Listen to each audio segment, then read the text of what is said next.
Saya dan istri PNS di salah satu kota, mulai akhir tahun 2017.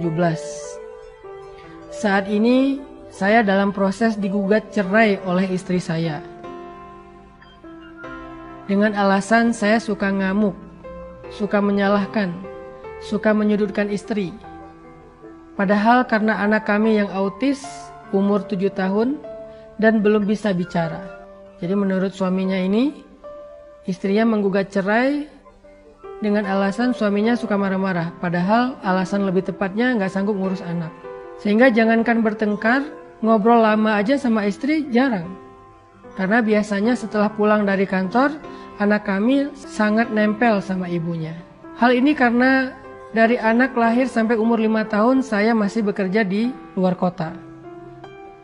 Pulang kadang 1 bulan sekali atau seminggu sekali ketika akhir pekan. Lebaran pun saya tidak bisa pulang lama karena saya bekerja sebagai salah satu petugas di pelabuhan.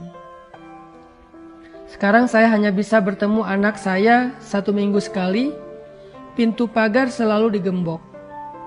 Istri diajak bertemu juga tidak mau. Selalu sengaja menghindar kalau waktunya saya berkunjung. Chat di WA juga hanya direspon kalau hanya terkait dengan kebutuhan anak kami. Ustadz, bagaimana saya melanjutkan hubungan saya ini? Teman-teman yang dirahmati Allah Subhanahu wa Ta'ala, dulu di masa tabi'in itu ada sebuah cerita. Seorang laki-laki namanya Abdullah Al-Quraisy. Abdullah Al-Quraisy ini adalah seorang suami, seorang laki-laki yang punya istri sangat pemarah. Dia punya pasangan sangat pemarah. Setiap hari kerjanya marah-marah. Kalau istrinya nggak marah, berarti istrinya lagi sakit parah. Karena normalnya dia selalu marah-marah. Suaminya itu dimarahin, dijelek-jelekin, dihina, dicela di depan orang banyak, bahkan sesekali disakiti secara fisik dengan dipukul atau dilempari dengan barang-barang tertentu.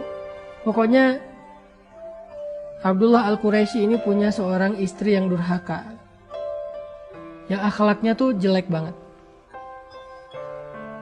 Bertahun-tahun Abdullah Al-Quraisy ini sabar. Dia nggak pernah ngeluh, dia nggak pernah membalas, apalagi sampai menceraikan istrinya. Dia nggak tega banget. Dia kasihan sama istrinya. Walaupun dia sedih, dia kecewa, dia sakit hati, tapi dia nggak tega. Dia kasihan. Dia hanya ngebayangin kalau diceraikan istrinya ini gimana nanti, siapa yang menafkahi. Dan adakah laki-laki yang mau memiliki istri kayak gini? Makanya dia nggak tega untuk menceraikan. Bertahun-tahun dia sabar. Sampai satu hari dia udah nggak tahan lagi, karena mungkin ini puncaknya. Mungkin ini istrinya kali ini marahnya luar biasa. Sampai akhirnya Abdullah Al-Quraisy udah gak tahan dengan istrinya. Dia pun pergi dari rumah. Dia pergi dari rumah untuk menenangkan diri dan menguatkan hati untuk memutuskan apakah bertahan atau menceraikan istrinya. Untuk sampai kepada keputusan itu dia perlu menyendiri. Dia perlu memikirkan matang-matang. Dia perlu berdoa kepada Allah. Akhirnya dia pergi dari rumah. Dia masuk ke sebuah masjid kecil yang ada di pinggir kota. Dia berniat untuk iktikaf di masjid itu. Ketika dia masuk ke dalam masjid tersebut, dia melihat ada 2 orang laki-laki di dalam masjid itu juga sedang beriktikaf, tapi mereka musafir. Jadi pada masa dulu masjid itu terbuka 24 jam. Dan banyak sekali musafir yang singgah dan istirahat di masjid. Jadi masjid bisa jadi seperti semacam guest house. Dia masuk ke masjid itu. Dia mendapati ada 2 laki-laki sedang iktikaf juga di sana. Sedang berzikir, sholat, ibadah. Maka Abdullah Al-Quraisy ikut ibadah di situ. Pada hari Senin, waktu itu mereka berpuasa. Pas sore hari menjelang waktu berbuka, 2 orang laki-laki tadi berbicara. Salah satunya bertanya, kita makan apa ya nanti berbuka? Kata temannya, saya nggak bawa makanan, persediaan makanan saya sudah habis. Kalau gitu kita berdoa aja kepada Allah agar Allah mendatangkan untuk kita makanan. Karena mereka musafir, nggak kenal siapa-siapa, akhirnya mereka berdoa kepada Allah. Setelah berdoa, tiba-tiba datanglah makanan pemberian dari tetangga masjid. 1 porsi makanan yang kemudian mereka bagi bertiga, mereka makan. Mereka kenalan, mereka bagi makanan itu, mereka makan. Lalu hari kedua berlalu, mereka juga seperti itu. Kemudian pas sore hari mereka lapar, malam hari mereka lapar, mereka berdoa, ya Allah, kami lapar belum makan seharian. Akhirnya datang lagi tetangga memberi mereka makanan 1 porsi untuk dibagi bertiga. Hari ketiga, 2 orang laki-laki tadi bilang, ini adalah giliran kamu yang berdoa kepada Abdullah Al-Quraisy. Berdoalah supaya Allah memberikan kita makanan. Di malam hari, ketika mereka udah lapar banget, Abdullah Al-Quraisy berdoa, ya Allah, beri saya makanan, beri kami makanan. Sehingga akhirnya setelah Abdullah Al-Quraisy berdoa, tiba-tiba banyak orang datang ke masjid memberi makanan. 1 persatu datang, ini makanan untuk kalian. Datang orang kedua, orang ketiga, orang keempat, terus datang memberi mereka makanan. Sampai akhirnya makanannya berlimpah. 2 laki-laki yang pertama tadi kaget, loh banyak sekali makanan. Siapa orang yang soleh ini ketika dia berdoa sampai Allah memberikan rezeki yang sangat berlimpah? Akhirnya karena makanannya kebanyakan, mereka bagi-bagi lagi ke tetangga. Di malam hari, ketika mereka keesokan hari ketika mereka udah selesai sholat subuh, mereka bertanya kepada Abdullah Al-Quraisy, ya Fulan,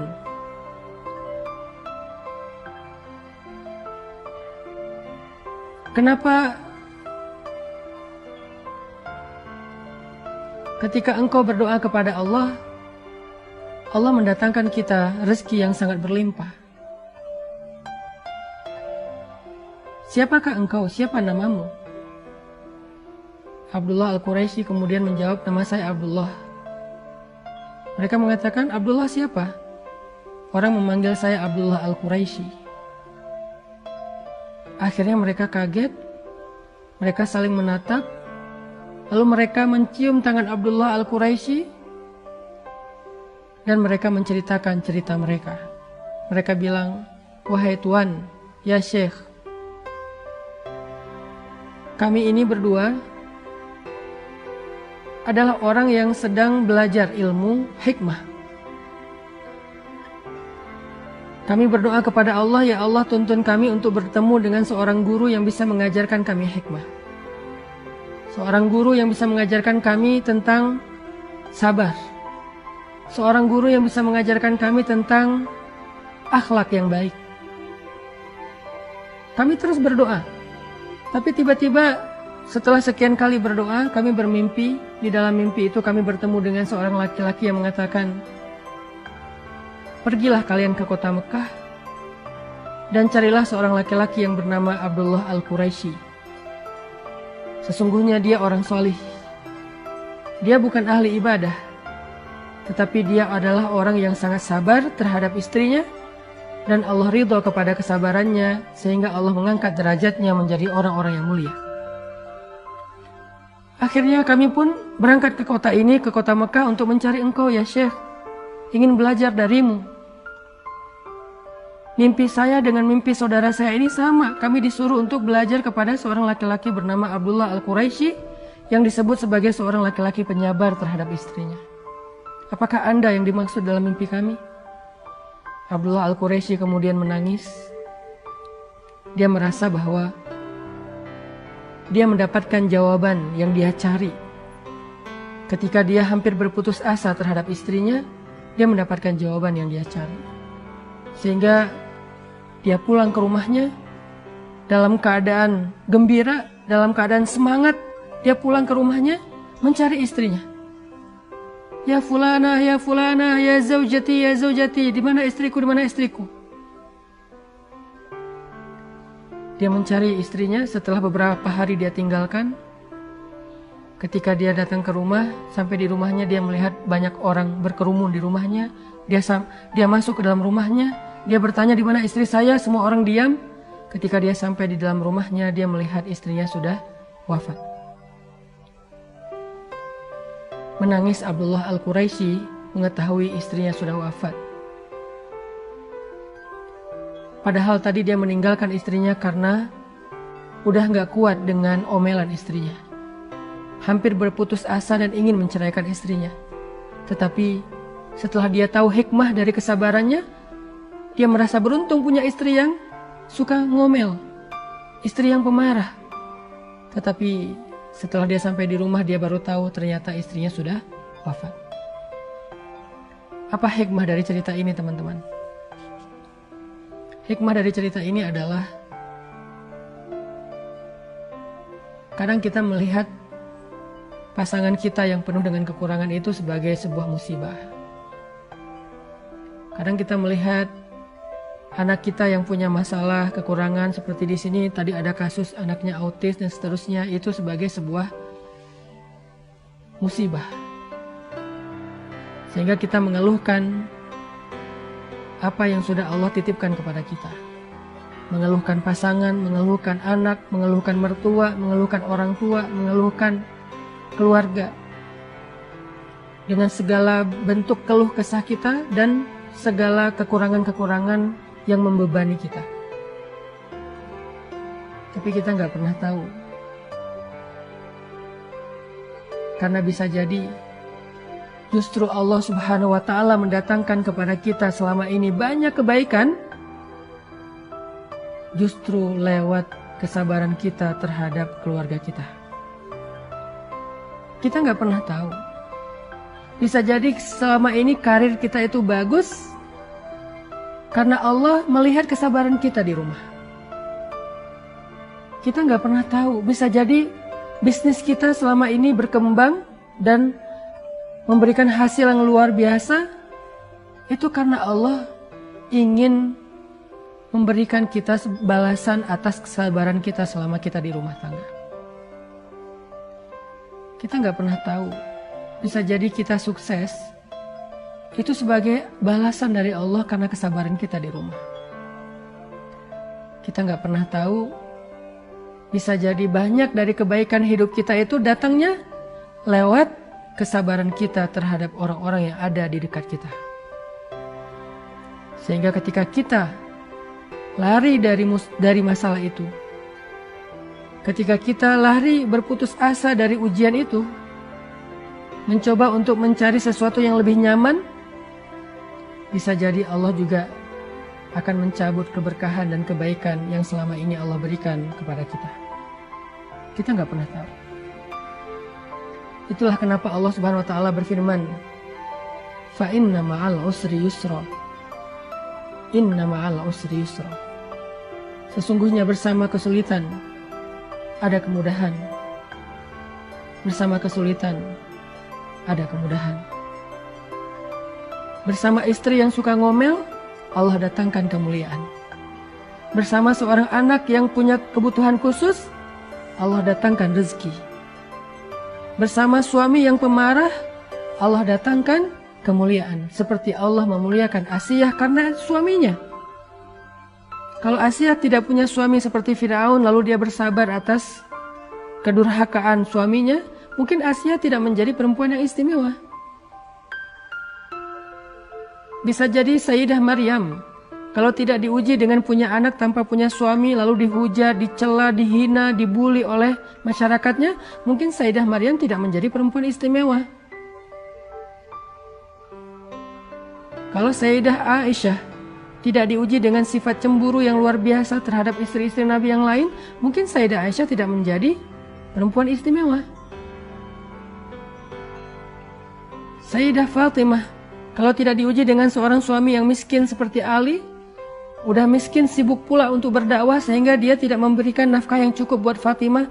Berkali-kali Fatimah merasa berat untuk menafkahi dan membesarkan anak-anaknya sendiri, sedangkan Ali sibuk sering keluar kota untuk berdakwah. Mungkin Fatimah tidak akan menjadi perempuan istimewa. Bisa jadi keistimewaan yang kita dapatkan dalam hidup selama ini, apakah itu rezeki, karir, kemuliaan, kehormatan, yang pastinya keistimewaan di dalam pandangan Allah, bisa jadi semua itu kita dapatkan bersama dengan kesulitan yang Allah berikan dalam kehidupan kita. Bisa jadi semua kebaikan hidup yang selama ini kita rasakan datangnya melalui ujian-ujian yang selama ini kita rasakan. Fa inna ma'al usri yusra. Inna ma'al usri yusra. Makanya belajar dari Abdullah Al-Quraisy, bersabarlah terhadap pasangan kita. Teruslah meminta kepada Allah agar Allah memberinya petunjuk, agar Allah memberinya hidayah. Bersabarlah terhadap anak kita. Jangan berputus asa, karena Allah yang maha menyembuhkan, Allah yang maha memberikan petunjuk, Allah yang maha mengubah segala sesuatu, kun fayakun. Jangan berputus asa.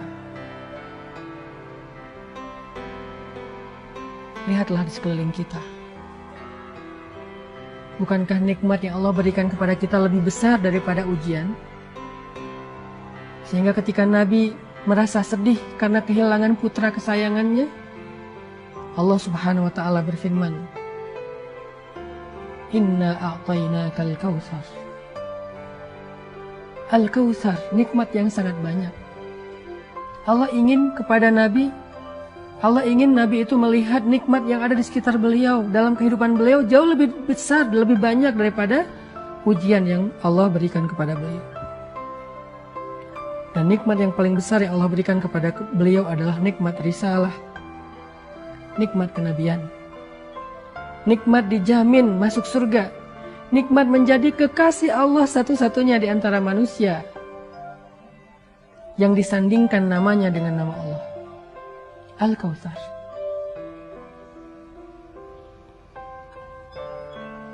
Maka cobalah kita lihat di sekeliling kita, dalam kehidupan kita. Bukankah selama ini kita mendapatkan banyak kebaikan dari Allah? Lalu coba tanya ke hati kita. Kebaikan yang kita dapatkan itu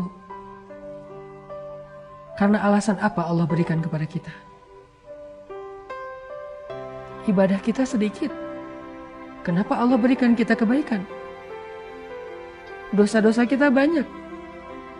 Dosa-dosa kita di masa lalu berlimpah. Kenapa Allah masih kasih kita kebaikan? Apa alasan Allah ngasih kita kebaikan selama ini dalam hidup? Coba kita tanya. Bisa jadi jawabannya, alasan Allah memberikan kita kebaikan selama ini dalam hidup adalah karena kita masih bersabar menghadapi ujian-ujian kehidupan.